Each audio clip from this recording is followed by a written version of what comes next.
આજે ખાસ વાત કરવાની છે કે મે મહિના દરમિયાન ગરમીનું પ્રમાણ કેવું રહેશે તેના વિશે અને વાદળછાયું વાતાવરણ થવાનું છે, જેમાં માવઠાના વરસાદ થાય તેવી શક્યતાઓ છે તેના વિશે વિશેષ માહિતી છે વિડીયોની અંદર. વિડીયોમાં એન્ડ સુધી બન્યા રહેજો. સંપૂર્ણ માહિતી આપી દેવાના છીએ. આજે આખા મે મહિનાની સંપૂર્ણ માહિતી આપવાના છીએ. ક્યારે હીટવેવનો રાઉન્ડ આવશે, ક્યારે માવઠાનો વરસાદ આવશે અને માવઠાના વરસાદ પછી ફરીથી બફારો, ગરમી અને ઉકળાટ કેટલો થશે, બધી જ સંપૂર્ણ માહિતી વિડીયોની અંદર આપવાના છીએ.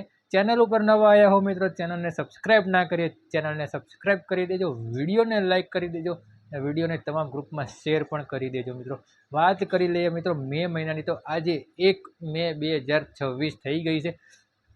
જેવી રીતે આપણે આગાહી કરી હતી કે મે મહિનાની અંદર આપણે જે માવઠાનો વરસાદ છે તે થશે, માવઠાનો વરસાદ થશે એવી વાત કરી હતી, પરંતુ એવી વાત નથી કરી કે માવઠાનો વરસાદ થશે જ, પરંતુ આ જે માવઠાનો વરસાદ થશે તે એવી વાત કરી હતી કે બિલકુલ એકલ દોકલ જગ્યાએ હશે.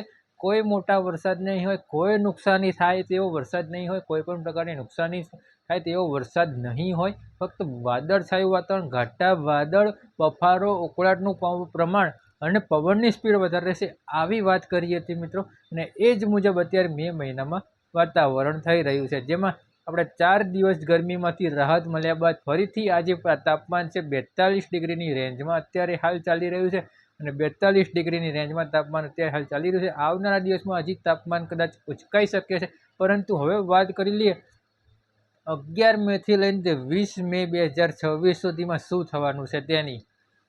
તો 11 મે 2026 થી 20 મે 2026ની દરમિયાન હીટ વેવનો પ્રચંડ મોટો રાઉન્ડ આવવા જઈ રહ્યો છે. તેમાં 10 દિવસનો રાઉન્ડ હશે, 9 દિવસનો, 11 તારીખથી લઈને 20 તારીખ સુધીનો પ્રચંડ હીટ વેવ હશે. તેમાં તાપમાન 45 ડિગ્રી પ્લસ જઈ શકે છે.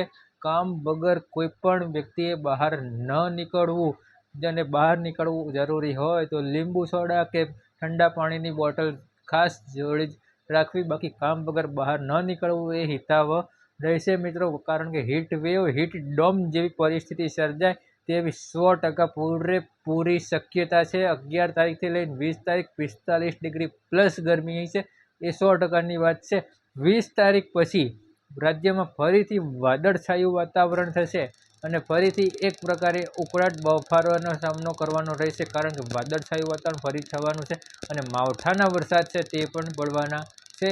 પણ એ જે આગાહી છે 20 તારીખ પછીની, 21 તારીખથી 25 તારીખની, એ આપણે લોંગ ટાઈમની આગાહી છે, એટલે એ હજી આવનારા દિવસમાં અપડેટ આપણે તમને આપીશું કે 21 થી 25 તારીખમાં હવે શું થવાનું છે મિત્રો. અત્યારે હાલ મેં તમને જે માહિતી આપી એ મુજબ 1 તારીખથી ગરમીનું જે પ્રમાણ છે તે ફરીથી વધવા જઈ રહ્યું છે મિત્રો. એટલે બિનજરૂરી કામ ન હોય તો બહાર ન નીકળવું, આ જ અપીલ કરવામાં આવી રહી છે અમારા તરફથી. તો અત્યારે હાલ વિડીયોની અંદર આટલું જ. જે મિત્રો ચેનલ પર નવા આવ્યા હો, ચેનલને સબસ્ક્રાઇબ ના કરી, ચેનલને સબસ્ક્રાઇબ કરી દે, વિડીયોને લાઇક કરીને વિડીયોને તમામ ગ્રુપમાં શેર પણ કરી દેજો.